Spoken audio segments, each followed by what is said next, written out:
just like that, it's 3 o'clock Pacific time. Again, welcome to Pastor's Perspective, sponsored by Calvary Chapel, Costa Mesa. My name is Brian Perez. It is Thursday, the 11th of May.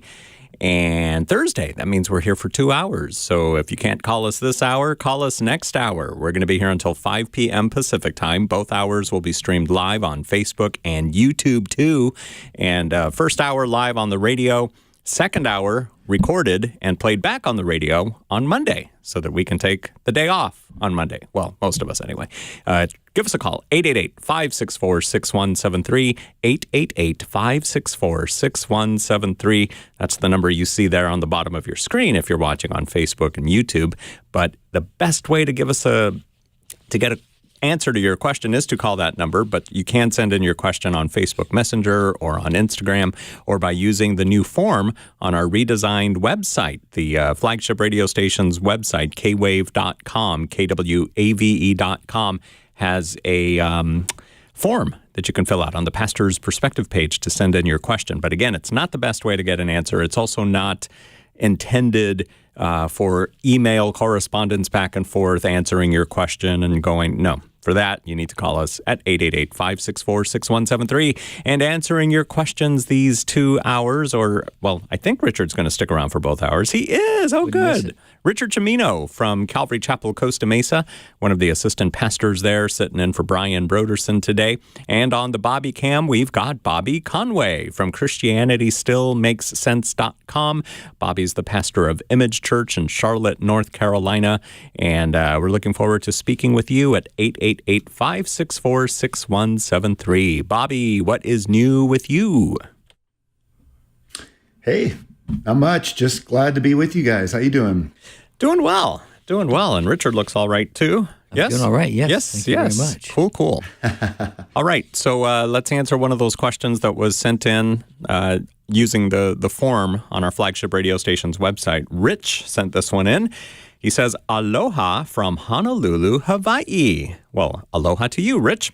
I'm encouraged by the hunger for Jesus among young people as evidenced in the Asbury Revival and the success of the Jesus Revolution movie, but at the same time, I am discouraged by the continuous scandals, resignations, and arrests of pastors and Christian leaders that say one thing and get caught doing another. Many of these fallen leaders are outspoken, aggressive cultural warriors and political activists taken out by their own pride and arrogance. It seems the American church is divided among generational lines. Older Christians are clinging to legalism, tradition, and political power, while millennials and Gen Zers are hungry for authenticity and a real relationship with Jesus. As a man in my early 50s, how can I resolve my concern and worry about this disconnect with the church? A house divided against itself cannot stand. Richard, what do you tell Rich? Well, first of all, I would say I don't think there's anything really new about everything that we're seeing. When you read the New Testament letters, you find that the same kinds of divisions and strife were there. There were people vying for power in the church. There were people who wanted the preeminence in the church. One of the words in the New Testament used for strife is a word that means factions, and it would be a word used for political parties. And so none of these things are new to the church. But the one thing that that I'm thinking about here is that Paul makes this statement in Philippians 1:20, in the midst of everything. Like, in fact, it actually kind of almost serves as a bookend to what he was saying about how some people preach Christ from envy, others from strife, some also from goodwill. There's those who preach from selfish ambition, not sincerely, even wanting to add affliction to his chains, and there's others who preached it out of love. And then in Philippians 1:18, he says, "What then? Only that in every way, whether in pretense or truth, Christ is preached. And in this I rejoice, yes, and will rejoice." And then he says this. He says in Philippians 1:20, "According to my earnest expectation and hope, that in nothing I shall be ashamed, but with all boldness, as always, so now also Christ will be magnified in my body, whether by life or by death. And that word magnified, Rich, has always really struck me. There's two ways that we can magnify things, right? Telescopically and microscopically. Telescopic takes something very large that's far away and brings it up in close view, and we see more of its size, which can be just profound and overwhelming. Microscopic takes something very small and makes it seem bigger than it really is. And I think we live in a world that is very far from Jesus. And the Bible says, once you were outside of Christ, so like we had no nearness to him at all. But I believe that what Paul is saying is that he wants to be the life through whom the world can see the Jesus that they think is so small and see him up close and personal, right? We aren't going to make more of Jesus, like make him something that he's not. We just want people to see Jesus for who he is. And so my encouragement to you would be, don't be discouraged by all those things that seem so discouraging. Instead, just you make sure that your life is, that you are salt, you are light, you're that city on a hill, that your life is the life through whom anybody, Gen Zers in particular, who's just basically are wondering, like, where do we hang with church, or do we hang with church at all? For them to look at somebody like yourself and say, that's what it looks like to be ruled by God in a world that refuses to be ruled by him. Good advice, Rich. Thanks for sending in your question using the Pastor's Perspective form. No, using the form on the Pastor's Perspective page on the redesigned kwave.com website. Man, what a mouthful. All right, AJ in, where's AJ from? California, wrote in on Facebook Messenger. Here's what AJ writes before we go to the phones. Again, the number 888-564-6173. AJ says, I heard on a previous episode Bobby Conway saying that Martin Luther wanted the book of James removed from the Bible. And I'm wondering if he could go into detail about the circumstances that went down around that and any consequences, if any. Also about Martin Luther writing an anti-Semitic book. Is that really true? Bobby, what do you say to AJ? Yes, it is. He wrote a tract called Against the Jews. And so he did struggle with some Jewish racial tensions. And you think about this and we're surprised and we're not surprised. I mean, Paul called Peter on the carpet because in Acts chapter 10, Peter knew that he was supposed to take the gospel to the Gentiles. He took the gospel to Cornelius and his household got saved, but then time kind of, caused him to compromise and he wasn't associating with the Gentiles, and Paul rebuked him for that. So even somebody like Peter could slip back into his racial tensions or having a superior view of his own people who were the Jews. But then you take somebody like Luther and he wrote a tract on it. And so that's just well known, so much so that even Adolf Hitler leveraged Luther because obviously Luther, being such a famous person in Germany and so much Reformation history there, Adolf Hitler, and you think about him and his hatred toward the Jews, and he was even able to leverage this person that the German people revered, namely Martin Luther, and say, look, even he had this disdain for the Jews. And so, unfortunately, that didn't work out the best. And, I think as it relates to his view of the book of James, Luther, when he spent time at Wartburg at the castle as Knight George, he was basically taken away before the Diet of Worms, where, he was probably going to lose his life. And he was taken away in a late night escape and, whisked off to a castle. And I've been to this castle a few times, called the Wartburg Castle. And it's astonishing when you think about what he did there. I mean, he grew out a beard, he went under a pseudonym, and he was under hiding for his life because of his challenge to, everything that country stood for at the time. And he ended up translating the Bible using Erasmus's Textus Receptus, Greek New Testament, and he gave the Germans their Bible in the German language. And he did keep the book of James in the German Bible, but he did struggle with the book of James, believing that it contradicted Paul's writings, because he saw a works-based salvation being presented in James, and then he would read Romans, and it was in Romans that he was reading where he actually found freedom. I mean, he was in chains as an Augustinian monk, just confessing and confessing, growing to hate God. And then he was reading in Romans and learning about how the righteousness of God is revealed by faith. And so that became very important with him, sola fide. So he didn't really know how to square James. And so he basically gave James, Revelation, a few other books, a lesser weight of biblical recognition. And so even though he left it in there, he didn't seem to value it as high as he would other scriptures. And that's the problem. He did not consider all scripture as equally God-breathed, but this was just kind of, I don't know how it got in there, and it's a real problem, and he really struggled with it. So had he been teaching through the Bible from cover to cover, he would have gotten to the end of Hebrews and then just skipped right over James and gotten on to the next book. Richard, what are your thoughts? Well, I came across this article in the Gospel Coalition by a guy named Trevin Wax, and he was citing an article titled Luther's Jewish Problem. And he said that we how do we deal with those who we look up to? Like he says, most of the men and women on whose shoulders we stand are marred by sin in awful ways.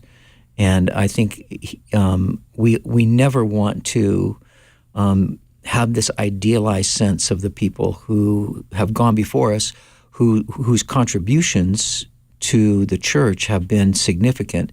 And he went through this long list of guys, starting with John Chrysostom, Augustine, who in his Confessions, he cites Augustine, the egregious ways in which he and other church fathers spoke about women, Jonathan Edward on slaves, and so on, all the way through Martin Luther King Jr.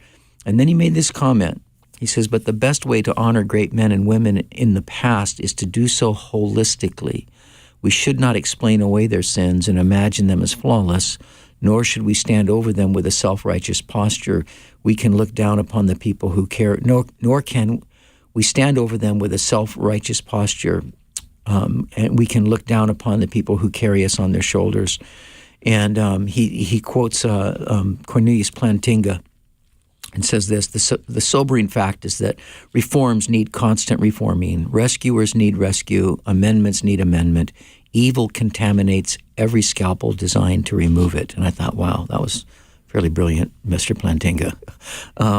But down at the very bottom of the article, he says that Luther's anti-Semitism, egregious as it is, does not lead me to abandon his rediscovery of justification. It leads me to lean harder into it. Here's the glorious truth. The reality Luther saw so clearly provides the answer to the sin he didn't see so clearly. Wow.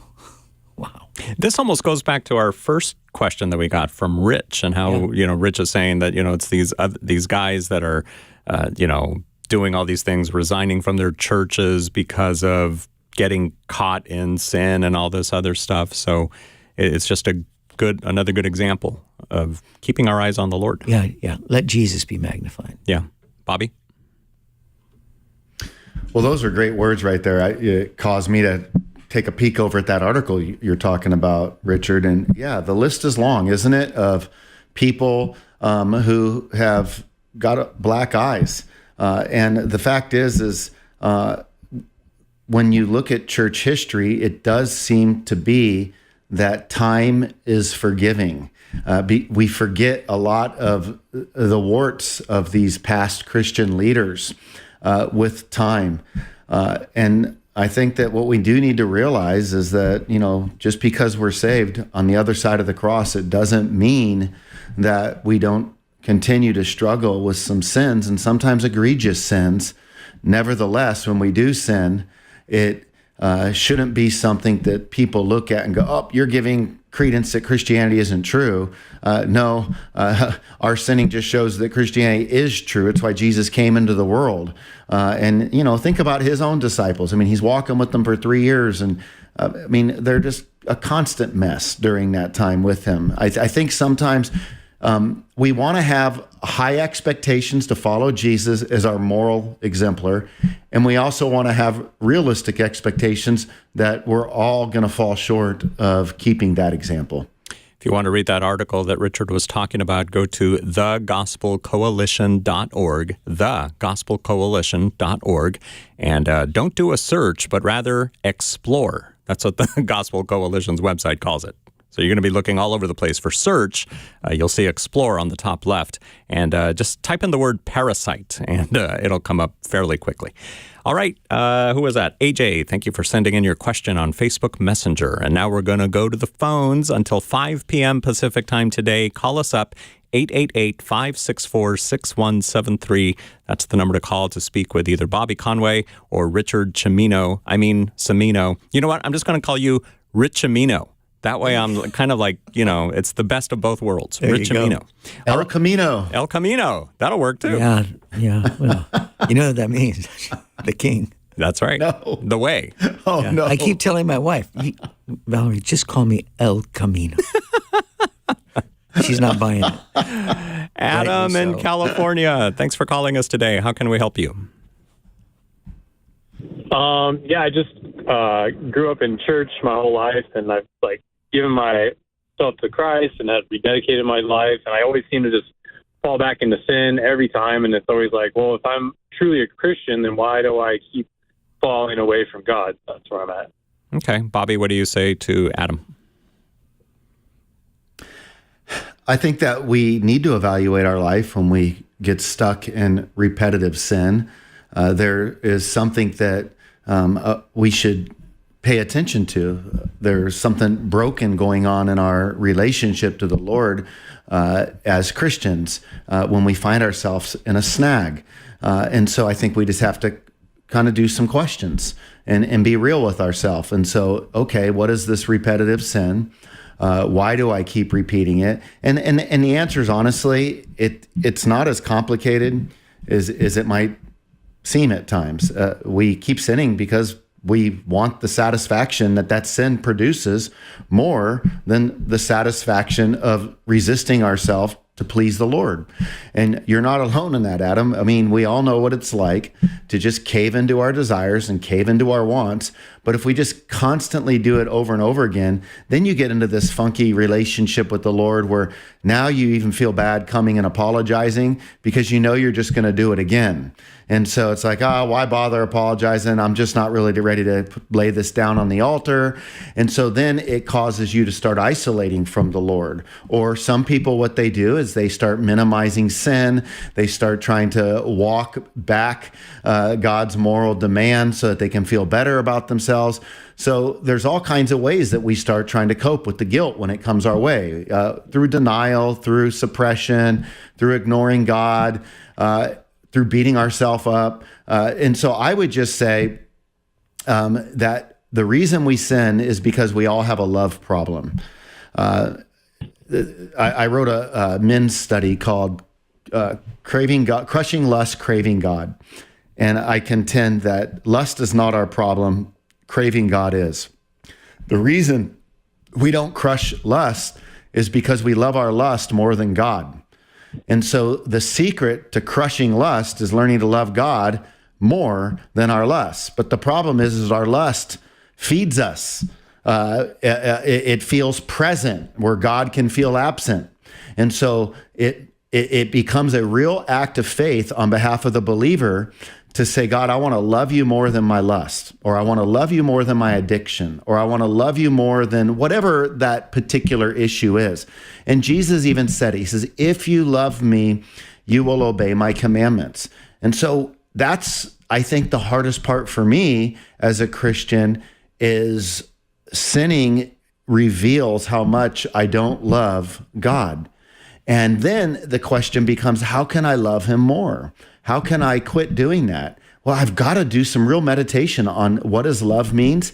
And I also got to think about how God loves us. Like, God's love for us is a sacrificial love. We don't like to think in terms of our love for him feeling sacrificial. Yeah. We want it to seem easy. We want it to feel like we're not denying ourselves. But the fact is true biblical love is sacrificial love. And so that's what it means for us then as Christians. Jesus sacrifices his life for us. We sacrifice our addiction, our lust, our sin for him because we love him. Richard? Yeah, I mean, and again, this is, Adam, this is not anything new at all. No. At all. Listen to these words. This is the Lord speaking by way of Jeremiah in Jeremiah 11:7. He says, "For I earnestly exhorted your fathers in the day I brought them out of the land of Egypt." So now think about that. Like that, we're thinking like the plagues, this mighty, the arm of the Lord rescuing them, delivering them from bondage and death in Egypt, parting the Red Sea, feeding them in the wilderness, all the way forward. He says, "I earnestly exhorted your fathers in the day I brought them up out of the land of Egypt, until this day, rising early and exhorting, saying, obey my voice." That's like, God says, I get up early every day, and what I start doing is I exhort you to obey me. And what Bobby said about Jesus' words, if you love me, keep my commandments. And I think John reiterates that in his first letter, in different words, but he's saying, if we're going to love him, we're going to obey him, and that's just this message that just keeps running through and through and through. And then, Bobby, you used the word isolation, and how we want to withdraw from the Lord and we isolate. We can isolate ourselves from the Scriptures, but I think another thing that we really want to be careful is a lot of times when we're not right with the Lord, we isolate ourselves from other Christians because we don't want to, be alongside of people whose very lives convict us of who they are, and they're not trying to they're not doing just because we look at them and go, wow, they're really right with the Lord, and we don't feel so good because we're not right. So what we do then is we isolate from those people. Along with the minimizing our sin, we want to minimize how badly we feel about ourselves because of our sin. And in Hebrews it says, not forsaking the assembling of ourselves together, as is the manner of some, but exhorting one another, and so much the more as you see the day approaching. Being with brothers and sisters and not isolating is so important because they're eyes and ears that we don't have on our lives, and they can see what we can't see, and love. And if they really love us, they will speak the truth in love to us. And I just think, man, I'm so thankful for the brothers and sisters that I have around me who will just say, "Did you really just say that?" Or, "Hey, how are you doing?" Mm-hmm. Like, don't isolate. More than ever, you need the body of Christ when everything in you is just saying retreat. Adam, does this help you? Yeah, it sure does. I appreciate it. All right. Well, thanks for calling us today on Pastor's Perspective. 888-564-6173 is our number. Let's go to William in California. What's up, William?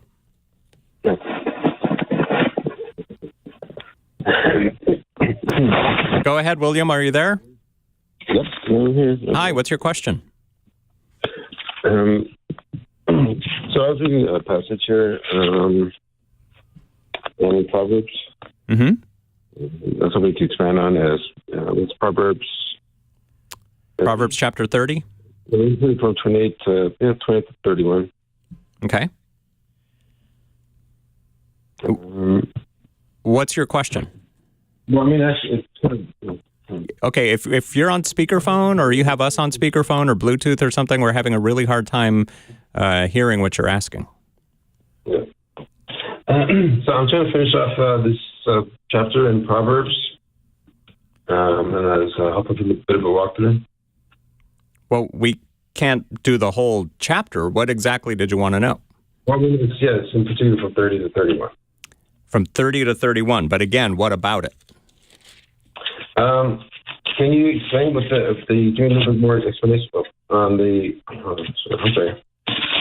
Okay, Richard, what can you say about chapter 30? Here's the simple thing. In God's order of things, some creatures are small and in humble positions, and others are more prominent. And I think that's the whole idea. These four stately creatures, But for that chapter as a whole, we want to remember that this is not just we're not reading a historical narrative here. We're reading poetic and wisdom literature here. And one guy put it like this. He says that Agur packages his message in the absurd and wraps it in irony. So he's using language here to make his point. And some of the imagery is kind of seems over the top. Some of it is intended to have us cringe a bit and laugh a bit, but he's dead serious in the things that he's striking on. So I would encourage you to step back and kind of go, okay, so let's not think I'm reading this like I'm reading, the life of David in the book of 1 Samuel. William, thanks for calling us today on Pastor's Perspective. Before I go to another call, I want to turn the page from Proverbs 30 to Proverbs 31. That is where we read about the virtuous wife, the virtuous woman. And with Mother's Day coming up in just a few days, I want to ask you something. I heard about a message that was given, I think at Calvary Costa Mesa. I think it was Char Broderson who gave the message a few weeks ago. And I don't know if the whole message was about Proverbs 31, but he touched on this. Again, I'm hearing this from somebody else, that sometimes this chapter is, I don't know if elevated is the right word, but just to the point where it almost puts every woman out there on like, wow, I am never going to live up to this. So what is the meaning behind Proverbs 31? Well, even Brian touched on this last night in his study, and Char made the point, and Brian reinforced it, that we have traditionally looked at this as like, this is the woman that you want to have as a wife.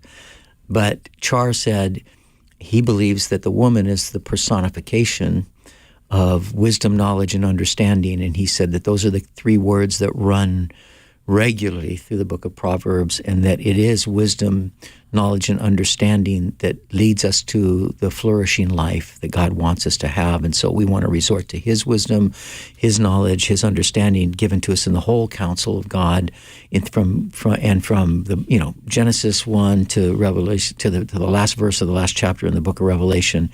That's where God's wisdom, knowledge, and understanding is set forth for us. And so when you look at this woman and her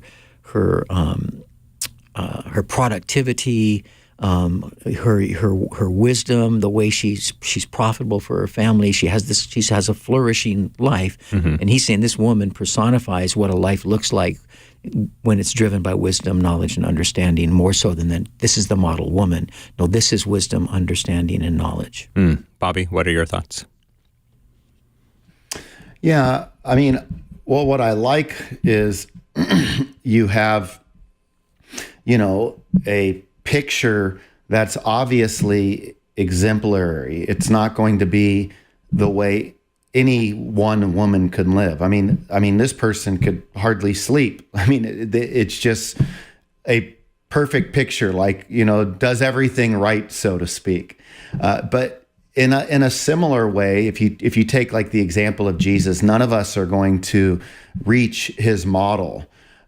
It's kind of a nice picture to see kind of the priorities of a woman in this agrarian culture, of how she would go about taking on some of her responsibilities. In fact, I almost wish there was like an equivalent passage for what does the ideal husband look like, where you could see, he serves his wife and he serves his kids and he does this. So I would say, be encouraged if you're a lady that you have such a high and lofty example to see. Don't let it be something that beats you up with guilt and shame, but rather let it be a woman who seems to be perfectly prioritized and how you can learn in some of these different areas and how to be the wife and mother God's called you to be.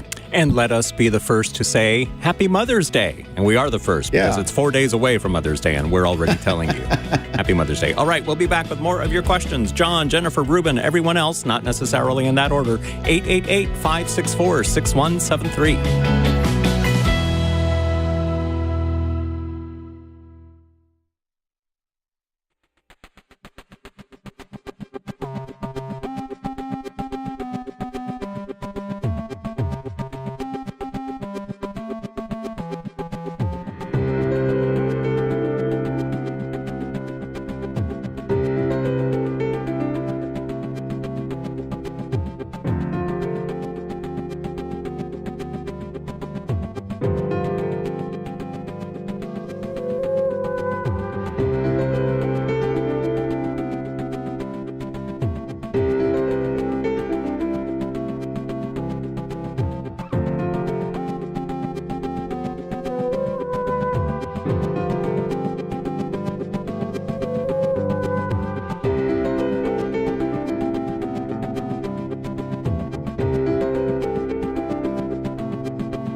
math was off. Mother's Day is 3 days away, not 4. So if you thought you had 4 days to buy something for your mom, sorry, I apologize. You have 3 days to do it. And if you're listening to this at 3:30 in the morning on Friday on K-Wave, which does a replay in the middle of the night, you've only got 2 days. So get out there and get something for dear old mom.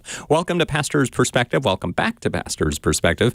I'm Brian Perez here with Bobby Conway and Richard Cimino, answering your questions until 5 p.m. Pacific time. What kinds of questions? Any kinds of questions. Any kind of questions. 888-564-6173 is the number to call. 888-564-6173. If you're watching us on Facebook or YouTube, we've got the number there on the bottom of your screen. You can also send us your questions using Facebook Messenger or Instagram or the form on the redesignkwave.com website, Pastor's Perspective page. I still can't get that right. But anyway, go there, fill out the form, and we'll try to answer your question that way on the radio. But the best way is to call us at 888-564-6173. And again, we're here till 5 p.m. Pacific time today, Thursday, May the 11th.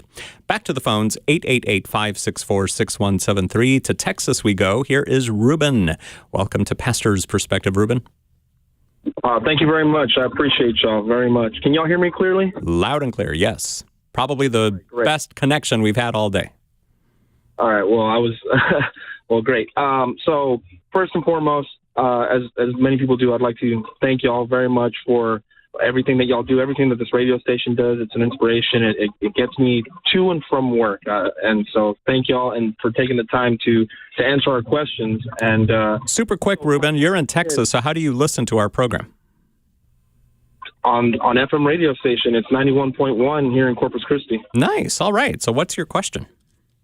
Okay, so I have a buddy that I work with who's agnostic, and he said he's willing to believe in God. However, he has a problem with the Christian God, the Christian idea of God, because Christians, we believe that God is all-powerful and all-good, is the way that he put it. And he said, if God is all-powerful, then why doesn't he stop natural disasters like tornadoes and hurricanes and things like child cancer and stuff? Mm-hmm. And if he's all good, why does he allow that to happen? And so he doesn't think that it can be both all-powerful and all-good. And one of the verses that came to mind was 2 Kings chapter 2, verse 23, where Elijah is traveling through a city or something, and some little kids come out and mock him, calling him Baldy, get out of here, Baldy. And then he curses them in the name of the Lord, and then 2 she-bears come out and maul these kids. And so that's where I'm like, it doesn't sound like the loving God. I didn't know how to, and you see my dilemma? Oh, yeah, absolutely. Bobby, how would you answer Ruben's friend? Well, Ruben, yeah, there's a lot of passages like that Elijah passage where you'll find yourself scratching your head for sure. And that's why comprehending the Bible is a slow journey. We're far removed from the ancient context that the Bible was written in. So it really taxes us to take the time that we need to understand things from God's perspective, to understand the culture and the way that they related to God. It is something so important that we don't impose our 21st century understanding on God's working in an ancient culture. That said, that's an age-old refutation. The argument goes like this: if God is all-powerful, he can get rid of evil. If God is all good, he would get rid of all evil. Evil still exists, therefore God is either not all-powerful or he's not all good. So people try to get rid of one or both of those. The problem is it doesn't logically hold that if God is all-powerful and God is all good, that evil can't coexist if there is such a thing as free will. So when we say we want God to prevent things like diseases and other things, well, we have to realize that, number one, we're living in a fallen world. The Bible is pretty clear on that, which I think Christianity, unlike other worldviews, it's not utopian in its understanding of this world. It recognizes that it's marred, it's fallen. But I would say a big thing is are we willing to acknowledge what would have to give for God to stop all these things. And that would mean our free will. And so who wants their free will taken away? Because, okay, well, let's just say that God doesn't allow storms to happen. Well, okay, you don't have to have storms and natural disasters to still have a world full of evil, with shootings, with death, with cancer, with a tree falling on your head. So in other words, people are going to die. Bad things are going to happen in this world because there's a lot of bad people in this world that do bad things. And we operate in our free will. So what's the alternative? Well, take away my free will. Well, then we're robots. And do we want to be robots? Well, of course not. Okay, well then God's not a perfect God because he can't create us to have perfect freedom and yet not fall. And I would just say that this argument has been so well dealt with on an intellectual, logical level. The area where it's still hard is on an emotional level. So intellectually, it's not a contradiction that God's all powerful and all good, and yet there's evil in the world because the explanation's free will. But that doesn't always feel good emotionally. And so at the end of the day, when it comes to believing in God, we shouldn't go looking for the God that makes us feel the best. We should go looking for truth, and we should want what is truth, not what feels the best. And truth sometimes hurts, and there's a lot of things that do feel good about it. But the Christian worldview gives an explanation. And not only that, God entered into our pain in the person of Jesus, and he pays for all of our sins, and through his death, ultimately, the original curse will be reversed, and those who believe in him, then, because they freely believe in him, God can kind of seal them for the future in heaven, whereby, because on their own accord, surrendering their life to him, they won't see that disrupted in the future. Ruben, what do you think of this answer? You made a really good point right there with that God entered the flesh and entered our fallen world and entered temptation. And yet, in this ugly world that we live in, he never sinned. And he showed us that it is possible. Yeah, good point. Yeah. Yep. Thanks for calling it. Did you have a thought? Just this little one. I just came across this quote: "The reality that it is impossible. Reality is that it is impossible to distinguish evil from good unless one has an infinite reference point that is absolutely good." The straight line. You don't know what a straight line is without a ruler, and the reality that the existence of evil doesn't mean that God is not all powerful or all loving. We just see that evil is evil compared to who he is in all of his goodness. And I love Bobby thing. We know the end of the story. Like the goodness of God wins at the end of the day.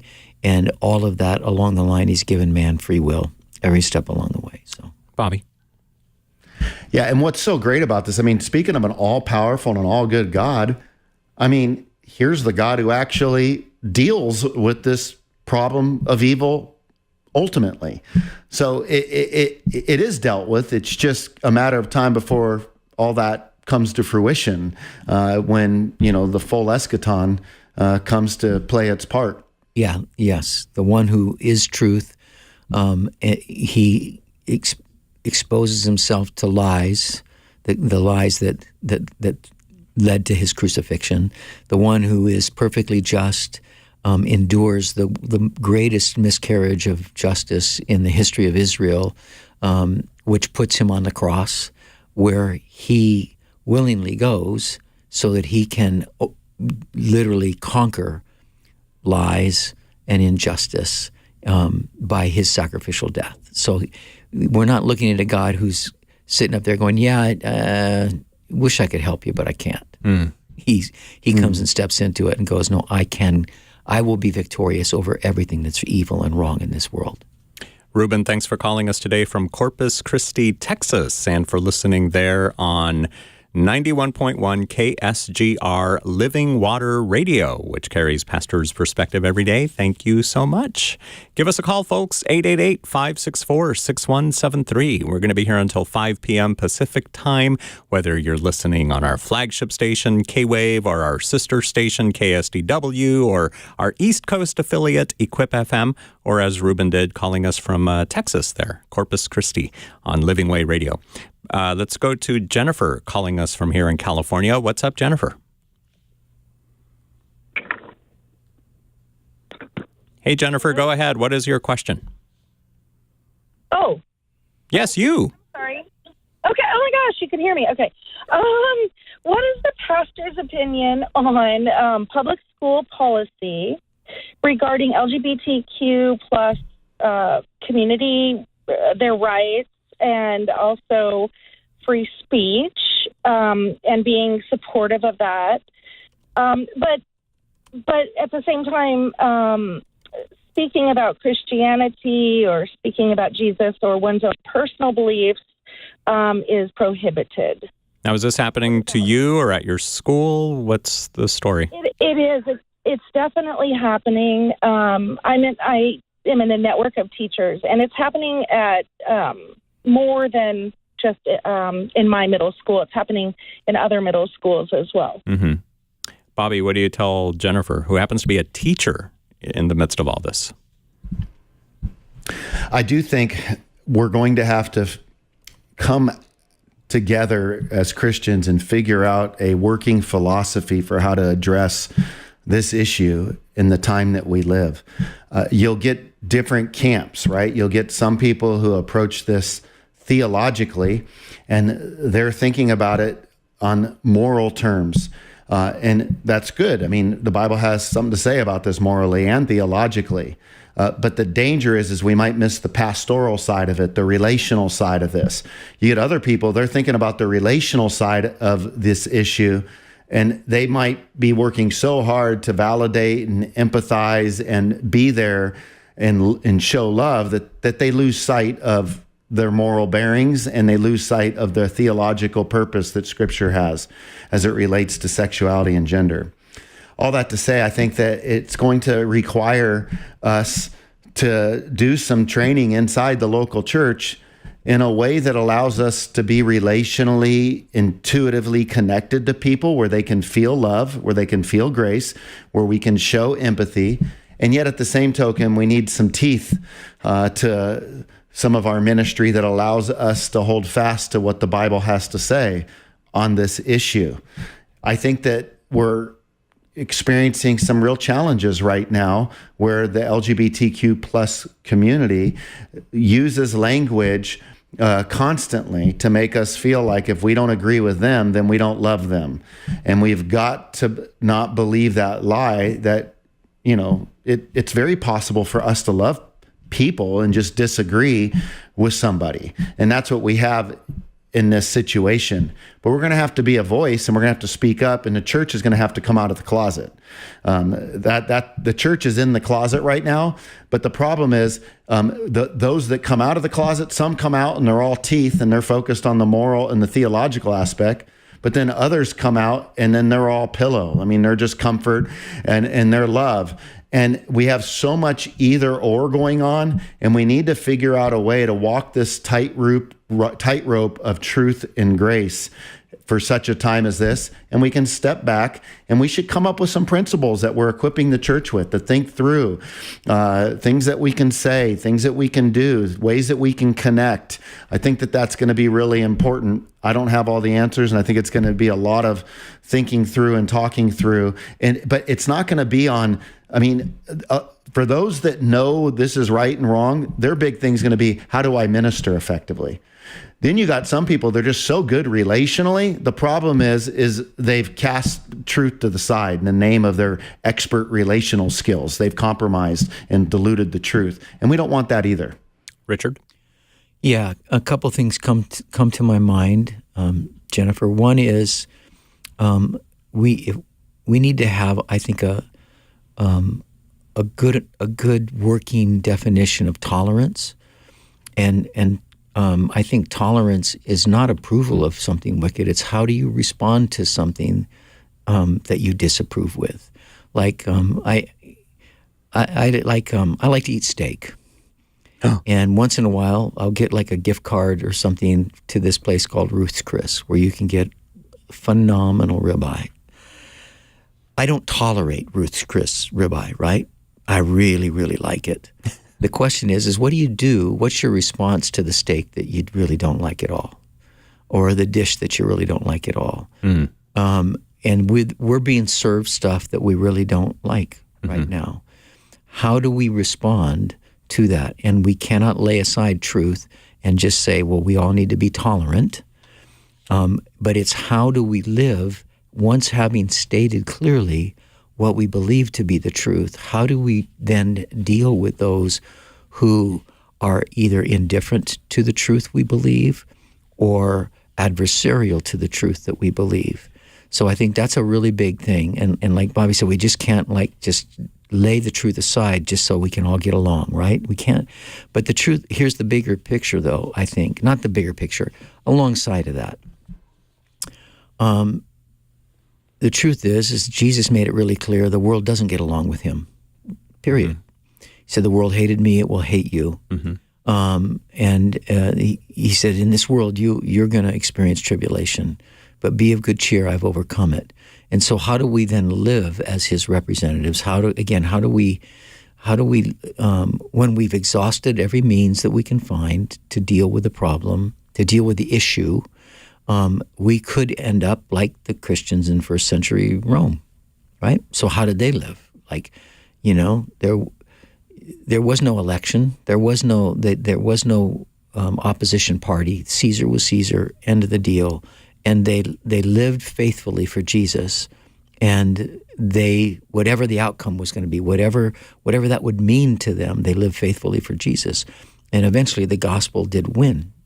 Over a long time, the gospel won, and I think that if there's anything we need to how did Peter put it? Be sober and be vigilant. Like gird up the loins of your mind. I think that because we live in a country that has had such tremendous freedoms, we don't deal well with the least bit of opposition to the exercise of our freedoms.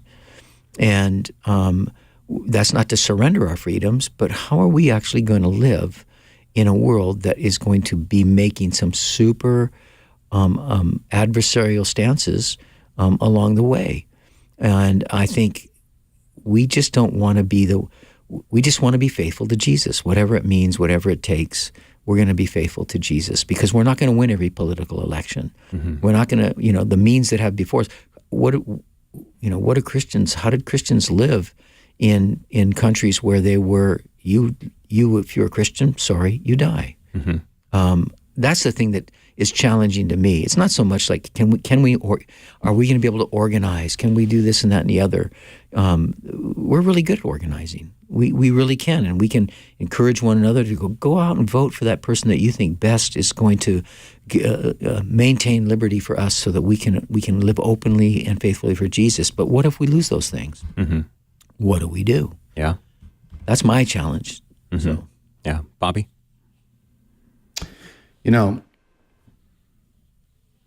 Yes. Oh, he froze. That hasn't happened in a while. Okay, so while we wait for him to unfreeze, I will just want to share this really quick. And Richard was just talking about Ruth's Chris Steakhouse, and Perry wrote in and said, by the way, tell Bobby I tried the Trabuco Steakhouse this last weekend. Thumbs up. So there. Nice, I remember that. Equal we still time. have to do that, Bobby. Yeah. Equal time. I know, right? We've got to do that. Here's my real concern that I would say. We can focus on what we need to do, Jennifer, but because of the philosophy that's driving a lot of this agenda, my fear is apart from a Holy Spirit revival, the coercion is going to be unbelievable, and it's only going to get worse. Yep. It's a Machiavellian type of might makes right. And, Machiavelli basically wrote a withering little pamphlet, right? It was called The Prince. And it was written to the prince to be able to say, how do you retain power? How do you make sure you don't lose your people? Well, might makes right. You do whatever you have to do to hold on to power so you can push your agenda through. If you have to lie to the people, lie to the people. And so unfortunately, we're living in a time where you have this philosophy of Marxism coupled with postmodern deconstructionism, and it's a toppled philosophy. In other words, we are seen as the oppressors if we don't celebrate the LGBTQ movement. And insofar as we don't fall in line, we need to be overthrown. Our ways need to be overthrown. And so the problem with this is, as much as we try to saddle the church up for good conversation and all that, which, I want to do, at the end of the day, they're driven by a philosophy. It's kind of like, it's like if people were talking about, like, what are we going to do for Christians? It's like, how can we talk them into not, let's just really be this way so they no longer believe in Jesus. Or let's just be like, in other words, no matter what we do, they're driven by their philosophy as we're driven by ours. Mm-hmm. And their philosophy says that we need to be overthrown, that we're oppressors. And until we fall in total alignment and total agreement, it's not going to be enough. So that we just need to realize is the problem and what makes this so brutal for us.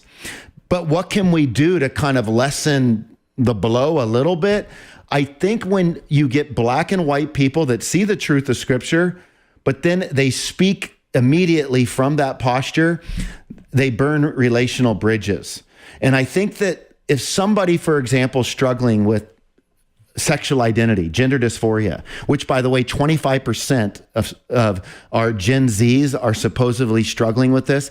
Man, you talk about church ministries needing to prepare stuff for parents who are, 1 in 4 parents have kids that are wondering if they're a boy or a girl or whatever they are. The church, that's a crisis of existential proportions. Like, we need to be having talking circles with parents going, hey, how can you do this? Like, what we do need to do is help the parents, like, don't just assume that your kid is sinning because they're asking these questions. And that's what the church will often do. Oh, you're struggling with gender dysphoria. That's so sinful. We go right to the moral piece. Well, no, a lot of these kids, I don't think they're trying to sin. I don't think they're trying to rebel. I think they're confused by the culture that they're living in. And we need to try to slow them down in the process and let them know that they're deeply and widely loved along the way. But if we just immediately meet them with, this is right, this is wrong, and you must be sinning because of this, that's not going to open up the kind of conversations that we need to have in a church, and we're not going to allow. So we need to just figure out a way to help families and churches and schools have conversations where people can feel free. And I think we just have to. That's so good, by the way. Like actually have conversations with other parents and with these kids who are really struggling with these issues. And there are some tremendous resources from really godly authors that are really available for us. And Sam